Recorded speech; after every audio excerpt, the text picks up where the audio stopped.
and another video is happening right now.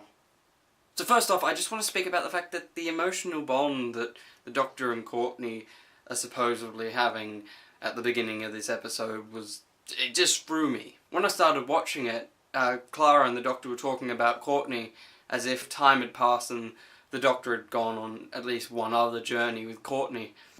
Have we missed an episode? Because it just seemed really jarring that Courtney was really angry at the Doctor for calling her not special, when we hadn't even seen that moment happen. I know, sort of, when he told her to get out, go away humans, that scene, he sort of was aggressive towards her and tried to say she was just another human. It was a comedic thing and she threw it back at him, so I don't feel like her character would have taken "you're not special" the way it did. Yes, I know she had parents that didn't seem too supportive of her, really, and that might have impacted why she felt the way she felt, but I just didn't feel her character's mistrust in the Doctor and anger at him was placed right. I feel it could have been perfect, and it could have been a great starting point for this episode if she'd at least been in another episode with the Doctor and Clara, maybe, or at least another passing quick moment. But I just feel she was a bit shoved into this episode for a bit of emotional attachment, which didn't work for me, personally.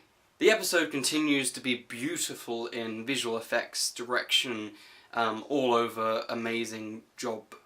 The use of the volcanic landscape and the recolorization of it was stunning. I don't know how they did it so marvellously. It's probably just because I'm comparing it to like the moon base or other stories with really bad set jobs. So happy that they didn't just go onto a set or a green screen. They actually thought about it and did what they did, because it added an extra layer to the episode and made it feel like it wasn't another planet, well, moon, well, egg.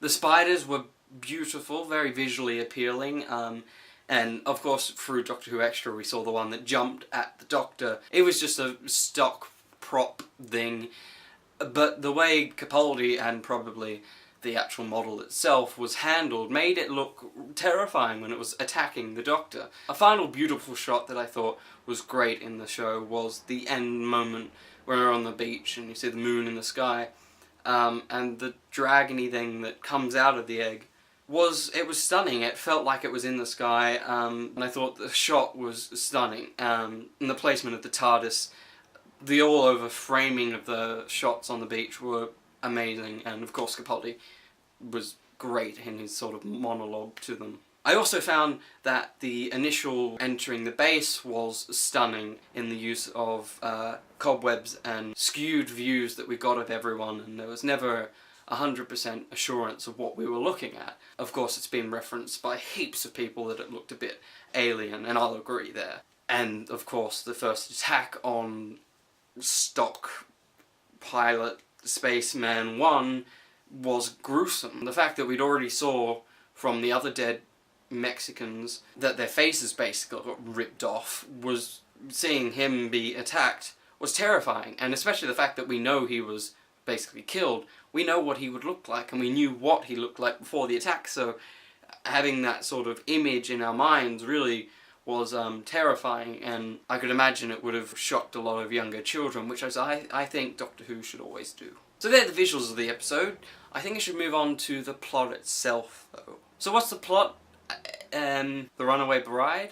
Basically there's something in the moon that's making the moon have different gravity, and Earth's wondering if it's going to make something bad happen to the Earth, and they're not sensing anything different, judging by the fact that the water wasn't actually rising.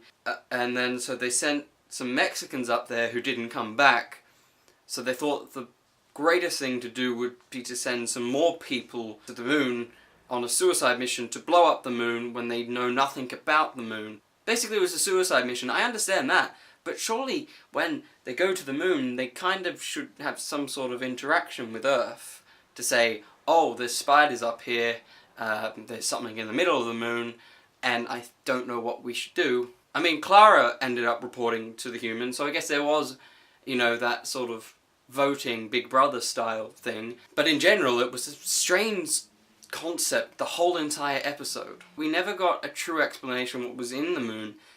It wasn't like Listen, where not knowing what's in it, causes a mystery. It just felt undeveloped. We also got told spiders were germs, but we didn't get told why germs became spider-looking things, or why they were there, or what was going on. I feel like if the episode would have been any good, for me personally, it would have had to have been a two-parter, or at least a little bit longer, because we see the Doctor jump into the centre of the moon and then come back later, and all he knows is there's something in the centre, but we don't know why he knows that. Did he seriously jump all the way down and then climb back up, or what happened? I think there could have been almost 20 minutes or 15 minutes of the Doctor inside the moon, suddenly seeing this massive creature. It could still be left in the dark and only properly seen at the end in the sky, but I just feel like there was a lot more to what was in the centre of the moon that could have been explained. Imagine the Doctor in the centre of the moon with a dodgy torch flickering on and off, and all we could hear was scuttling of germs, and then all of a sudden the light turns back on and he's in a room full of hibernating spiders, and right at the end of the room is the creature that's within the centre of the moon. I think that would have been terrifying and would have just added an extra layer of explanation, mystery and creepiness. Of course, once again, Capaldi is a standout in this episode. Right from the beginning, we have no trust in what the Doctor's on this mission for. As soon as he's on the spacecraft, he's already clicked into gear with what's wrong with the moon. Clara asks him, "Do you know what's wrong with the moon, Doctor?" And he says no, but there's something clicking in his mind that he knows exactly what's going on, and as we know, by the end of the episode, he tells them. And Capaldi, in his silent moments of just glancing over everyone in the room, really conveyed that sort of mystery and subplot that was going around inside the Doctor's mind. So basically, Capaldi is still pulling these episodes through to being watchable. Of course, Jenna is still doing marvellously, I can't say that word properly, in the series, and also is benefiting the episodes greatly.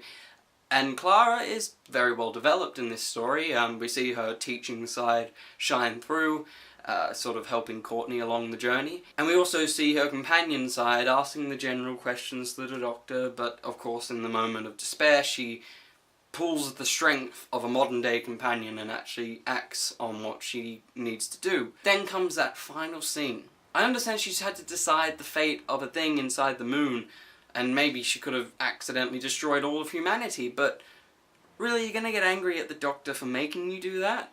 What the Doctor says is pretty true. It is her planet, and it's fair enough for letting her decide. It's the fate of her own humanity, albeit that is pretty a big choice. That was not grammatically correct. The Doctor's trying to give her more power. Although Clara overreacted what he did to her, leaving after what he did is fair enough. Although the Doctor's intentions were good, it was still a very dodgy move. For him to basically say, "Decide the planet, just do what you want, you know what your planet's supposed to do," it's a bit risky, really. Because imagine if, instead of Clara, he accidentally picked up a 3-year-old and then had the same mindset and said, "Go on, you know how to press a button. Which colour do you like? Do you like red? Do you like green? Well, you could decide, That's not what would have happened. I also like the fact that either Murray Gold or the editors sort of have a grasp on what they want to do with the 12th Doctor's theme. It's not gotten tired yet, but it's still slipped in every now and then. You know, when the spacecraft landed, there was that sort of dun dun dun dun dun. I'm not going to do it. And then, of course, when the Doctor jumped into the centre of the moon. Overall, the episode's plot really was confusing, and it just didn't feel developed. It felt like there was an amazing idea there, and it slipped away, which is happening a lot lately in Doctor Who. But it's still watchable, and I'd still watch it again and again, and possibly again, just to make sure of my stance on it. It's sort of a listen of this series for me. Every time I watch it, I sort of am on this fence. I'm not going to explain the on the fence thing, you understand that, right? That was the review, 14 minutes, but it won't be for you. Well, that rhymed. So enjoy the Mummy on the Orient Express in space, but the in space bit isn't on it because that's too obvious. So enjoy that, and I'll see you in another video.